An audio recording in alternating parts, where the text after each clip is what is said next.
Nagsisimula ang ating kwento sa isang hindi pa natutuklasang rehiyon sa hilagang bahagi ng Korea. Isang grupo ng mga bayrang mandirigma ang naglalakbay patungo sa mapanganib na lugar na ito, kasama ang ilang mga misteryosong taong nakasuot ng maskara. Isa sa mga mandirigma ang tila balisa habang pinagmamasdan ang mga nakamaskarang kasama nila. Napansin ito ng kanyang kakampi at nagtanong, "Ngayon mo lang ba naranasan ang ganitong misyon?" Sagot naman ng binata, "Nakapasok na ako sa mga gates at dungeons noon, pero ngayon lang ako sasalakay sa isang lugar na hindi pa napupuntahan ng kahit sino." Nakakakaba. Natawa ang kanyang kasamahan. "Mas mabuti pang ihanda mo ang sarili mo. Walang sinuman ang nakapapasok dito sa loob ng daan-daang taon. Tiyak na punong-puno ito ng mga halimaw, o baka nga may mga sinaunang nilalang pang naghihintay." Ngunit sa kabila nito, kampante pa rin ang binata. "Kahit na ganoon, maaasahan naman natin ang ating pinuno. Isa siya sa pamilyang Lee, at kapatid pa ng patriarch. Malamang na napakalakas niya." Ngunit nag-iba ang ekspresyon ng kanyang kasama. May bahagyang ngiti itong ibinato sa kanya bago tumingin sa kanilang leader. "Sigurado ka bang siya ang tinutukoy mo?" Aniya. "Ang taong yan ay hindi totoong bahagi ng pamilya. Isa lang siyang anak sa labas na itinakwil dahil sa kanyang kahinaan." Dito na natin nakikita sa unang pagkakataon ang lider ng ekspedisyon, ang ika-9 na anak sa labas ng pamilyang Lee, at ang bida ng ating kwento, si Shu. Ipinagpatuloy ng mandirigma ang kanyang kwento tungkol kay Shu. Hindi lang siya mahina, tamad pa. Sa edad niya, dapat ay matagal na siyang umabot sa ika-9 na antas, pero hanggang ika-7 lang siya. Habang nag-uusap sila, lumapit ang isa sa mga nakamaskarang lalaki kay Shu at mahinang sinabi, "Panahon na para umalis." Tahimik lang siyang tumingin sa lalaki bago marahang tumango at tumayo upang sumunod sa kanila. Maya-maya, nalaman natin ang tungkol sa misteryosong mga nakamaskarang lalaking ito. Sila ang Shadowblade Team, isang pangkat ng mga mandirigmang direktang sumusunod sa patriarch ng pamilyang Lee. Ang kanilang misyon, ayon sa kanila, ay protektahan si Shu. Ngunit, sa kaloob-looban niya, may isang bagay na hindi mapanatag ang kanyang kalooban. May mali sa misyon na ito. Noon, hindi pa ganito kasalimuot ang buhay ng ating bida. Noong bata pa siya, puno siya ng pangarap na patunayan ang sarili sa kanyang pamilya. Isa siyang anak sa labas, pero hindi ito naging hadlang sa kanyang determinasyon. Lalong lumakas ang kanyang loob nang siya ang mapili ng pinakamataas na antas ng sandata sa seremonya ng pamilya. Sa sandaling iyon, naniwala siyang may pag-asa siyang kilalanin ng lahat. Ngunit, sa kasamaang palad, hindi nangyari ang inaasahan niya. Matapos ang seremonya, nadiskubre ng mga doktor na may isang pambihirang sakit siya, isang sakit na pumipinsala sa kanyang mana pathways. Naputol ang kanyang pangarap nang marinig ang hatol ng doktor, hindi niya kailanman matutunan ang mahika, at ang pagsasanay sa martial arts ay magiging napakahirap para sa kanya. Sa ilalim ng ganitong kondisyon, halos imposibleng umabot siya sa ika-9 na antas. Nang marinig ito ng kanyang ama, labis itong nalungkot. Samantala, ang iba niyang mga kapamilya ay agad na binawi ang anumang pagpapahalagang ibinigay sa kanya. Para sa kanila, ang nangyari sa seremonya ay isa lamang pagkakamali o isang maswerteng pagkakataon. Ngunit hindi sumuko si Shu. Sa kabila ng lahat, patuloy siyang nagsanay. Sa edad na 25, sa pamamagitan ng walang humpay na pagsisikap, naabot niya ang ika-7 antas, isang bagay na ipinagmamalaki niya. Ngunit, sa kabila ng kanyang pagsusumikap, hindi pa rin ito sapat. Ang kanyang mga kapatid ay naabot ang parehong antas sa mas batang edad. Sa kanyang ika-30 kaarawan, tuluyan na siyang itinakwil ng kanyang pamilya. Kung hindi dahil sa kanyang nakatatandang kapatid, baka bangkay na siyang umalis mula sa kanilang tahanan. 10 taon nang nagtatago si Shu. Sa loob ng panahong iyon, lumaganap ang kaguluhan, lumawak ang mga hindi pa natutuklasang rehiyon, at dumami ang mga pag-atake ng halimaw, naging mas matindi at mapanganib ang bawat pagsalakay. Isang araw, habang nakaupo siya sa gilid ng kalsada na tila isang pulubi, isang piraso ng dyaryo ang lumipad at tumama sa kanyang mukha. Automatiko niya itong hinawakan, at habang binabasa ang laman nito, unti-unting napuno ng luha ang kanyang mga mata. Nasa harapan niya ang balitang hindi niya inakalang makikita, pumanaw na ang kanyang ama, ang lalaking minsang namuno sa mundo ng martial arts at naging makapangyarihang pinuno ng iginagalang na pamilyang Lee. Hindi pa siya lubusang nakakabawi sa pagkabigla nang biglang may isang tinig na tumawag sa kanya. Batang Panginoon. Napatingala siya at nakita ang dalawang miyembro ng Shadowblade team na nakatayo sa harapan niya. Kaagad niyang isinantabi ang dyaryo at tiningnan sila ng matalim. Paano niyo ako nahanap? Tanong niya ng mariin. Ngunit hindi siya sinagot ng dalawa. Sa halip, isa sa kanila ang nag-abot sa kanya ng isang liham, isang opisyal na atas na nakapangalan sa kanya. Pakiramdam ni Shu ay lalo lang siyang nababalisa sa katahimikan ng dalawang lalaki, ngunit kinuha pa rin niya ang liham at sinimulang basahin ito. Napag-alaman niyang ito ay isang utos para sa isang misyon ng paggalugad sa isang tiyak na lugar. Ngunit ang higit na pumukaw ng kanyang pansin ay ang lagda sa dulo ng dokumento, John Song-shul, ang kanyang ikatlong kapatid. Napakunot noo si Shu. Bakit hindi ang aking nakatatandang kapatid ang pumirma rito? Naisip niya. Bago pa niya mapag-isipan ito ng husto, muling nagsalita ang isa sa mga nakamaskara. Umalis tayo sa loob ng isang oras. Pagkasabi nito, tumalikod na ang lalaki upang umalis. Sandali, tawag ni Shu, pinipigilan ang kanyang sarili na magpakita ng labis na emosyon. Ano ang nangyari sa aking nakatatandang kapatid? Ngunit hindi siya sinagot. Alam niyang wala siyang makukuhang sagot mula sa kanila. Nagtataka siya kung bakit siya ang pinili para sa misyon gayong 10 taon na siyang hindi humahawak ng espada at nanatili pa rin sa ikapitong antas ng martial arts. Tiningnan siya ng lalaking nakamaskara. Ibig mo bang sabihin ay tinatanggihan mo ang utos? Alam ni Shu na ang pagtanggi ay nangangahulugang kamatayan. Kaya kahit hindi niya gusto ang sitwasyon, sumagot siya ng mahinahon, isasagawa ko ang misyon. Sa isang iglap, nawala ang mga anino ng Shadowblade team, tila naglaho sa hangin. Lalong nadagdagan ang galit ni Shu sa kawalan ng impormasyon at sa misyong tila ipinilit sa kanya. Muli tayong bumalik sa kasalukuyan, kung saan naglalakad si Shu kasama ang mga nakamaskara at ang mga beerang mandirigma patungo sa kanilang destinasyon. Bigla na lamang tumigil ang isa sa mga mandirigma, namumutla ang mukha at puno ng pagtataka. Sa harapan nila ay nakatayo ang isang lumang gusali, tila iniwan na sa paglipas ng panahon, ngunit sa kabila ng lahat, nananatili itong buo at matibay sa kabila ng pagiging bahagi ng isang liblib at mapanganib na lugar. Pasok tayo, malamig na utos ng isa sa mga nakamaskara. Walang pag-aalinlangan, nagpatuloy sila sa loob. Ngunit pagkapasok pa lamang nila, agad silang binulagan ng isang nakapangangilabot na tanawin, libu-libong bungo at kalansay ang nagkalat sa loob, hindi lamang mula sa tao kundi pati sa mga halimaw. Ngunit higit pa sa lahat, ang pinakamalaking ikinagulat nila ay ang isang katawan ng isang sinaunang halimaw na nakalatag sa gitna ng gusali. Biglang sumigaw ang isa sa mga nakamaskara, kumilos na tayo. Sa isang iglap, humugot ng mga sandata ang mga nakamaskara at walang awa nilang pinatay ang mga mandirigma, isa-isa, sa paraang hindi nila inakalang mangyayari. Duguan at nagkalat ang katawan ng mga kasamahan nila sa loob ng ilang segundo lamang.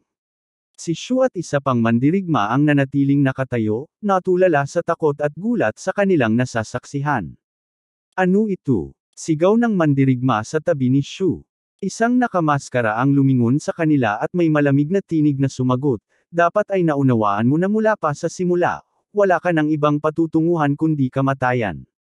Idinagdag pa niya, isang karangalan ang mamatay para sa kalooban ng ating angkan.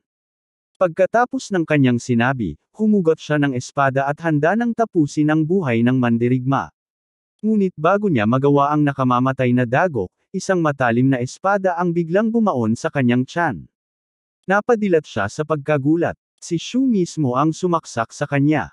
Sabihin mo sa akin, mariing tanong ni Shu, sino ang nag-utos ng lahat ng ito? Ngunit laking gulat niya nang makita niyang hindi man lang natinag ang nakamaskara sa sugat na yon. Hinawakan ng lalaki ang espadang nakabaon sa kanyang katawan at, sa isang iglap, binali ito gamit lamang ang kanyang kamay.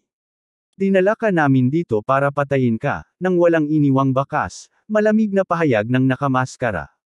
Hindi pa natatapos ang kanyang sinabi, nagsimula nang humilam ang sugat niya sa loob lamang ng ilang segundo. Bago pa makagalaw si Shu, isang mandirigma ang sumubok na umatake mula sa likuran ng nakamaskara. Subalit bago pa manlamapat ang kanyang espada, sa isang kisap mata, humarap ang lalaking may maskara at sa isang mabilis na hiwa, natagpas ang katawan ng mandirigma sa dalawa.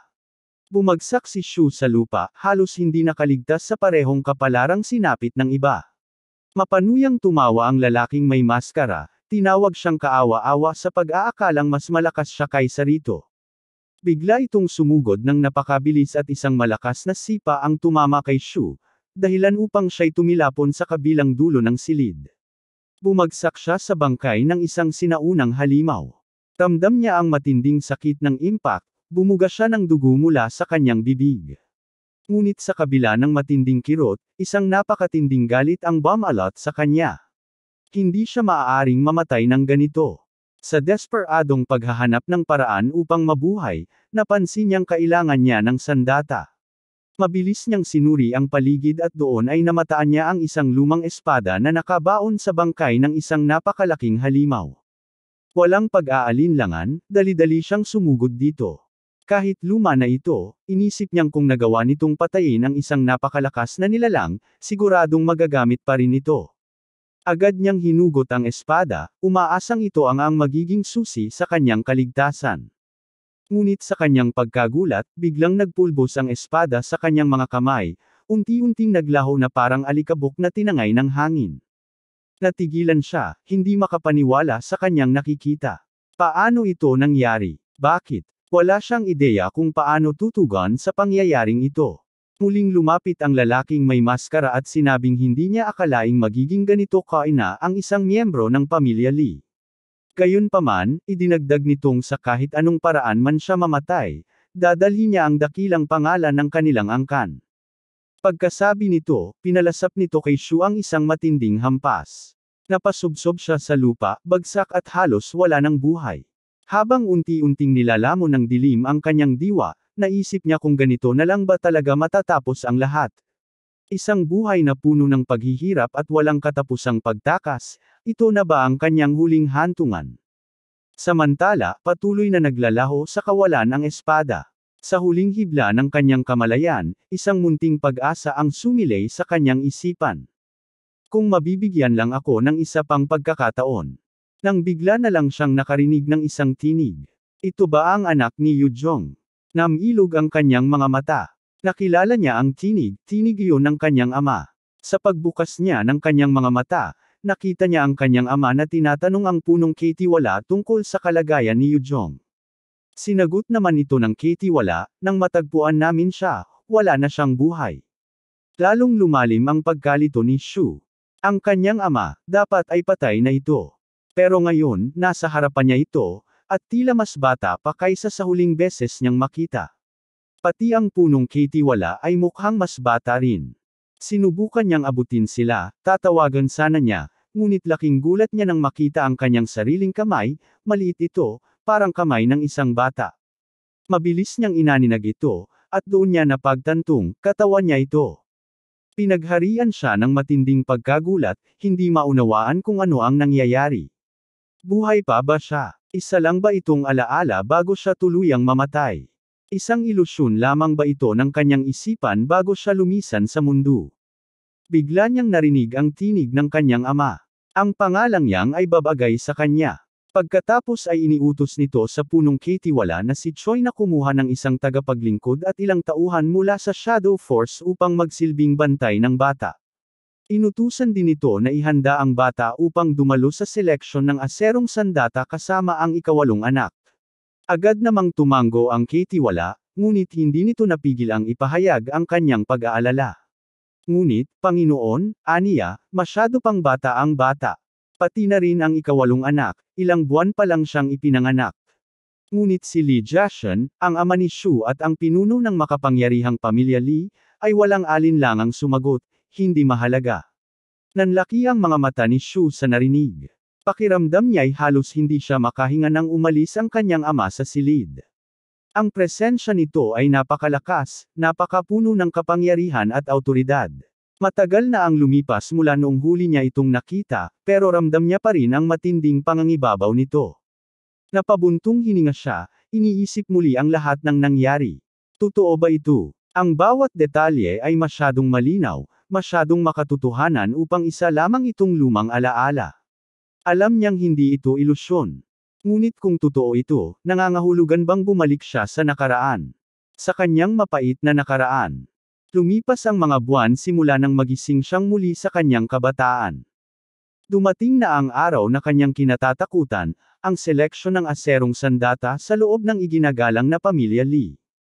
Isang tradisyon kung saan ipinapakita ng mga anak ng angkan ang kanilang potensyal sa pamamagitan ng mga sandatang pumipili sa kanila. Ang kanyang ama ay pinili ng maraming sandata noon, dahilan upang tanghalin siyang pinakadakilang espada ng kanyang henerasyon. Samantala, ang kanyang nakatatandang kapatid na si Thomas ay pinili ng maraming espada, dahilan upang maging tanyag ito sa larangan ng mahika at espada. Ngayon, siya naman ang nasa harapan ng pagsubok. Ramdam niya ang matinding presyon at kaba sa kanyang dibdib. Ngunit bago pa siya tuluyang limunin ng kanyang mga pangamba, biglang bumukas ang pinto ng kanyang silid. Pumasok ang kanyang aliping si Jawa, puno ng kasabikan. Handa na ang batang Panginoon. Masayang aniya. Tiningnan niya siya ng may paghanga. Kakaiba ka talaga, mahal na Panginoon, aniya habang karga siya.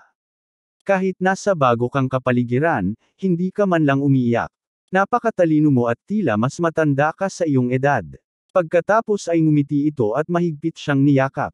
Huwag kang mag-alala, sigurado akong ikaw ay pipiliin ng isang pambihirang espada.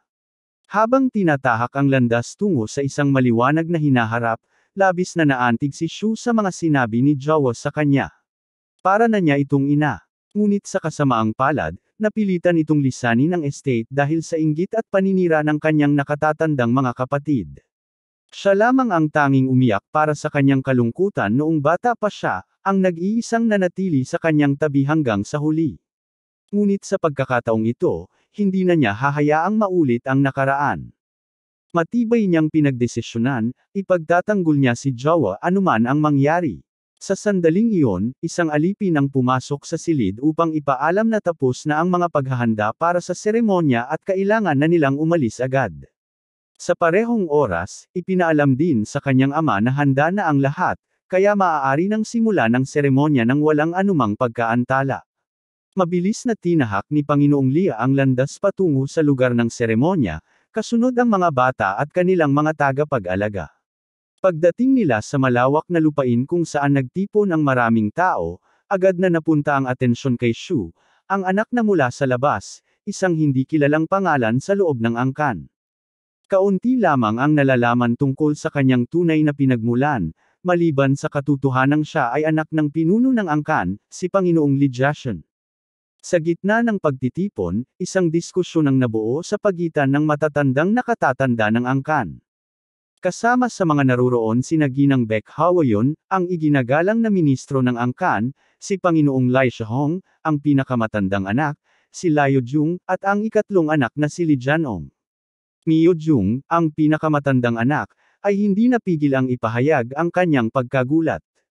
Hindi ko matandaan na sino man sa atin ang lumahok sa seremonyang ito ng ganito kabata. Sumagot naman ang kanyang nakababatang kapatid na si Jianong. Maging ako man ay nagtataka sa nangyayari. Paano bigla na lang lumitaw ang kapatid na ito sa ating harapan? Ngunit sa kabila ng kanyang pagtataka, hindi niya maiwasang maging interesado sa kung ano ang mangyayari. Sa wakas, opisyal nang inihayag ng patriarka na si Li Jin ang pagsisimula ng seleksyon ng aserong sandata. Inutusan niya ang isa sa mga tagapaglingkod na iharap ang unang bata para sa ritual. Lumapit ang tagapaglingkod, Tangan ang isang batang babae, ang ikawalong anak na napili para sa seremonya ngayong araw. Sa harap ng lahat, inilabas ni Panginoong Laisha ang isang matalim na kutsilyo mula sa kanyang bulsa. Kinuha niya ang kamay ng batang si H, na bakas ang pagkalito sa kanyang mukha. Hindi niya maintindihan kung ano ang nangyayari. Taking gulat niya nang biglang hiwain ng patriarka ang kanyang daliri, dahilan upang tumulo ang dugo. Napahagulgul siya sa sakit at pagkabigla, ngunit hindi huminto ang seremonya. At sa isang iglap, isa sa pinakamahalagang espada, ang ivory blade, ang pumili sa kanya. Isa itong pambihirang sandata na itinuturing na isang obra maestra, at kailanman ay hindi pa ito tumugon sa sinumang nakaraang henerasyon. Kinuha ni Panginoong Lydia ang espada at buong kasiguraduhang idineklara, simula sa araw na ito, ang ivory blade ay pag-aari na ni H.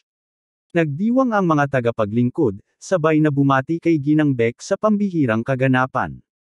Isang bihirang talento ang ipinanganak sa kanilang marangal na pamilya. Umiti si Ginang Beck nang may kumpiyansa at buong pasasalamat na tinanggap ang kanilang papuri at pagpapala. Matapos nito, inihayag ni Panginoong Lydia na sumapit na ang oras para sa ritual niyang. Sa pagkarinig ng pangalang iyon, agad na naunawaan ng lahat na ito ang tinutukoy na anak mula sa labas. Agad nilang pinag-usapan kung paano siya nabigyan ng karapatang lumahok sa isang sagradong seremonya tulad nito.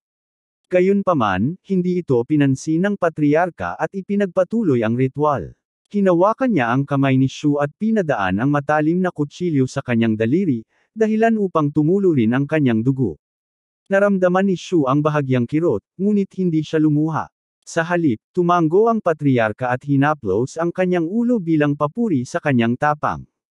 Muling nagbalik sa isipan ni Shu ang kanyang nakaraang buhay, noon ay pinili siya ng Clear Echo Sword, isa sa mga sandatang may ranggong makalangit.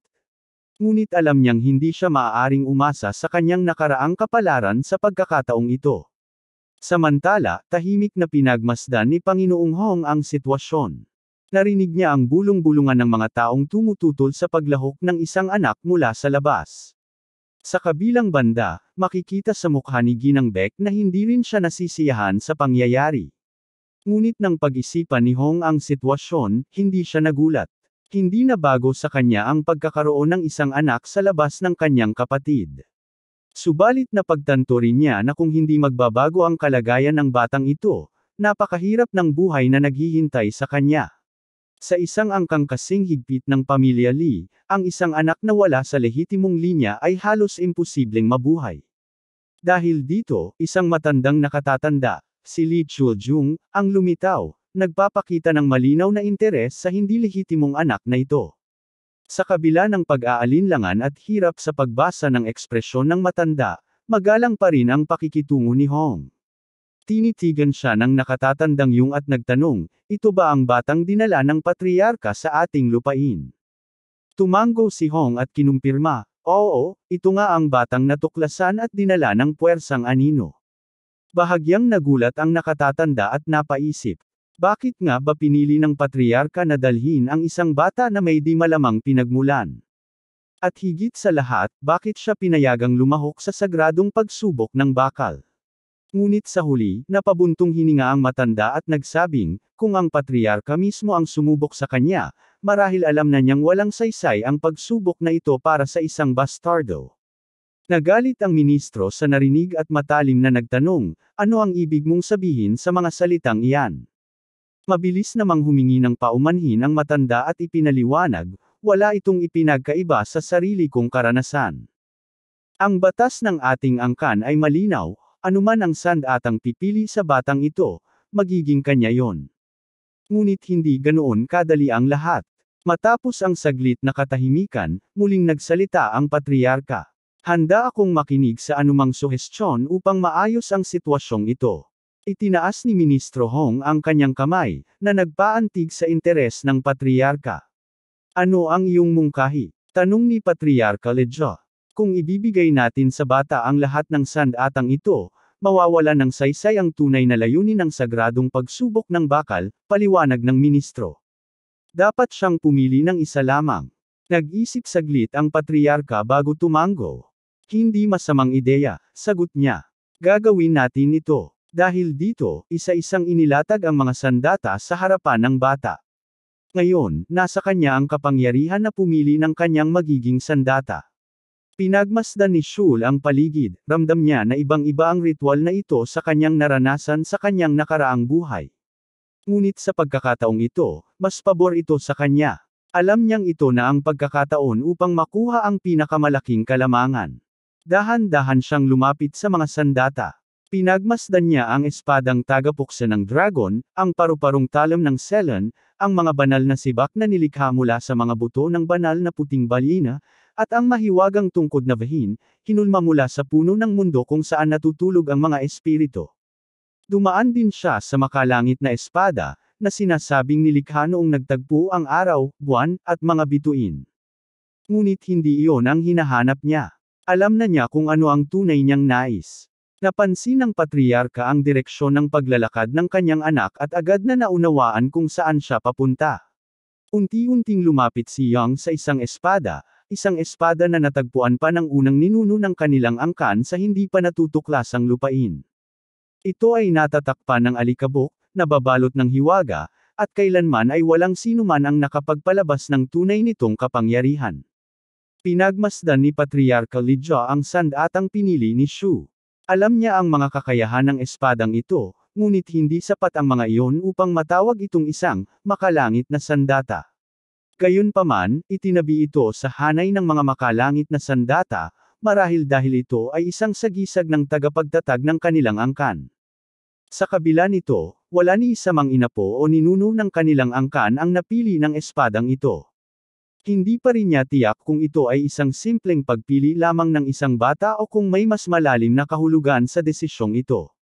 Ngunit nang buhati ni Patriarka Li ang kanyang anak, tiniyak niya sa sarili na ito ay isa na namang pagpapala mula sa mga Diyos. Ang batang si Young ay nakagawa na ng kanyang pagpili, at bilang kapalit, siya naman ay pinili ng espada ng kanilang dakilang ninuno, ang itim na takip-silim na espada.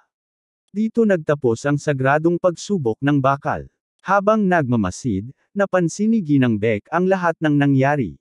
Sa malamig na tinig, nagwika siya, bilang isang anak sa labas, si Young ay magiging malaking sagabal sa atin balang araw. Ngunit kung manggahas siyang humadlang sa aking landas, hindi ako magdadalawang isip na tapusin siya. Lumipas ang 9 na taon mula nang maganap ang sagradong pagsubok ng bakal. Sa loob ng palasyo ng angkan ng Li, lumaki si Young sa ilalim ng mahigpit na patnubay ng kanyang pamilya. Isang umaga, sinabi niya sa kanyang tagapag-alaga na pupunta siya sa lugar ng pagsasanay mamayang hapon. Agad siyang inalok nitong samahan, ngunit tinanggihan niya ito ng may ngiti. Kaya ko nang pumunta ng mag-isa, sagot niya ng may kumpiyansa. Nag-alinlangan ang tagapag-alaga. Ngunit, mukhang walang masyadong tao sa lugar ng pagsasanay ngayon. Bakit ka pa mag-eensayo kung mag-isa ka lang? Tanong nito. Ngunit ngumiti lamang si Young at sinagot, may naghihintay sa akin doon. Bigla silang naputol sa usapan nang marinig ang isang malakas na sigaw mula sa malayo. Napakunot noo ang tagapag-alaga. Mukhang may nagsasanay sa ikapitong lugar, bulong niya. Totoo nga, may isang batang mandirigma roon, at kasalukuyang sinasaway siya ng kanyang tagapagsanay.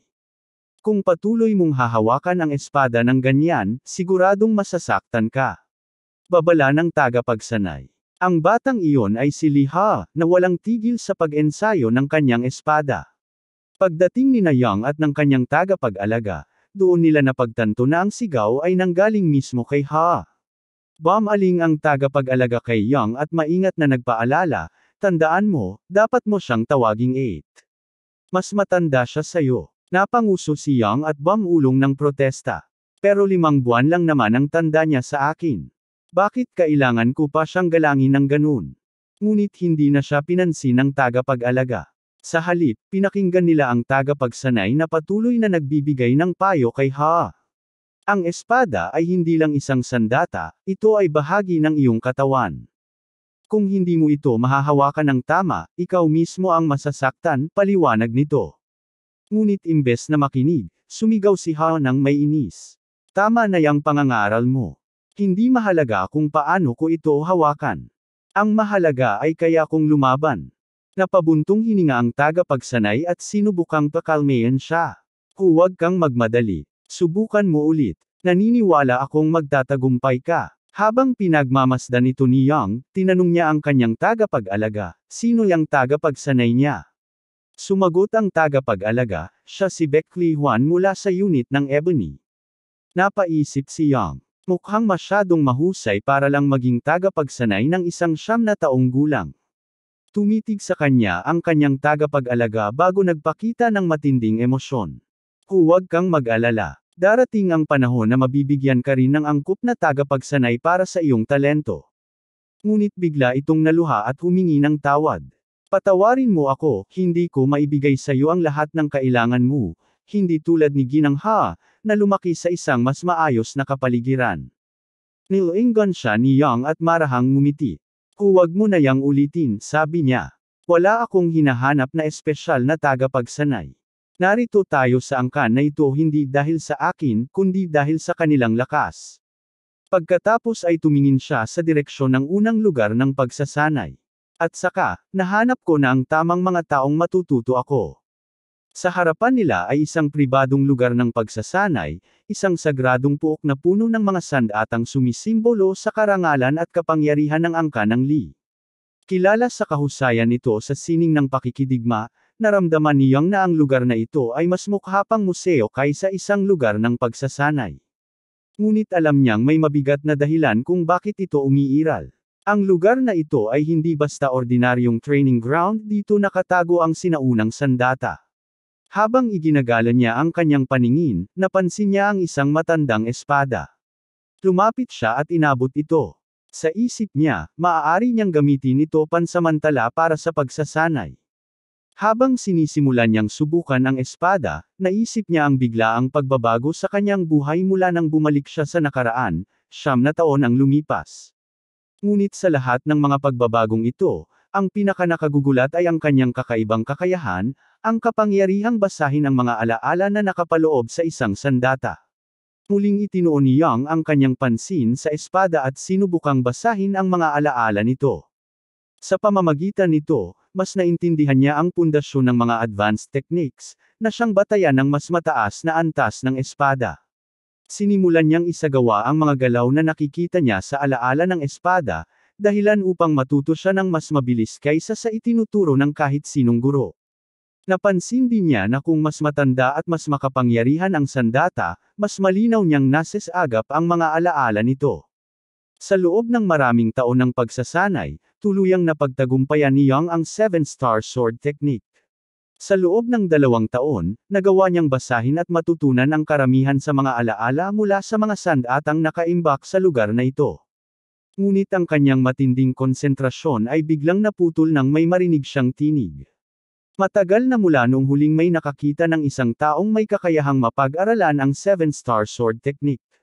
Agad siyang napalingon at bumungad sa kanya ang kanyang tiyuhin, ang ministro ng kanilang angkan, si Lord Hong Jolile, isang mandirigmang may ranggong ika-4. Bagamat hindi ito direktang inapo ng kanilang lahi, nakamit nito ang ranggong general dahil sa kanyang pambihirang kakayahan. Higit pa rito, isa siya sa mga pinakamalalapit na tao kay Yang, hindi lang sa kasalukuyang buhay kundi pati na rin sa kanyang nakaraan. Lagi itong nasa tabi niya, anuman ang mangyari.